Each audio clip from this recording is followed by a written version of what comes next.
Did you know that calculating a real estate commission is actually one of the easier math problems you might see on your real estate exam? I know I said easy and math in the same sentence, but stay with me. Here's what you need to remember. Sales price times commission rate equals commission. That's it. So let's try a problem together. A property sells for $400,000 and the commission in the question is 6%. First, turn 6% into a decimal. Move that decimal 2 places to the left and 6% becomes 0.06. Now multiply 400,000 times 0.06 and you get 24,000. That's the total commission. But your exam may not stop there. They might tell you that the commission is divided between 2 brokerage firms. Let's say the question tells us it's divided equally. So we take that 24,000 and we divide it by 2. Each brokerage would receive $12,000. But wait, they still might not be done with you.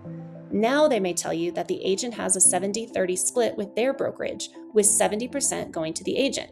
So take the broker's $12,000 and multiply it by 0.70. The agent receives $8,400. So let's walk through it one more time. Sales price times commission rate gives you the total commission. Then look at the question and determine whether that commission is being divided between brokerage firms. Finally, if they give you a brokerage split, calculate how much of the broker's commission goes to the agent.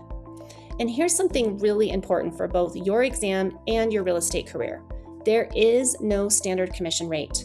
Real estate commissions are always negotiable. So if an exam question gives you 4%, then use 4%. If it gives you 5%, use 5%. If it gives you 6%, use 6%. You know what I mean. Don't assume a commission rate that isn't stated in the question.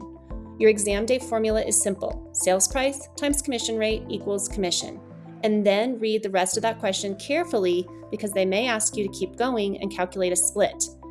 If you're a Kaplan student, be sure to jump into the Exam Prep QBank and practice more commission math questions just like this one. The more questions you work through, the more confident you'll be on your exam day. And if you're not a Kaplan student, but you're thinking about getting your real estate license, we would love to help you get there. Check out Kaplan Real Estate Education to learn more about our courses, exam prep, and the tools designed to help you pass your licensing exam with confidence. I'm Jeni VanOrnum. Thanks for watching, and I'll see you on the next Did You Know?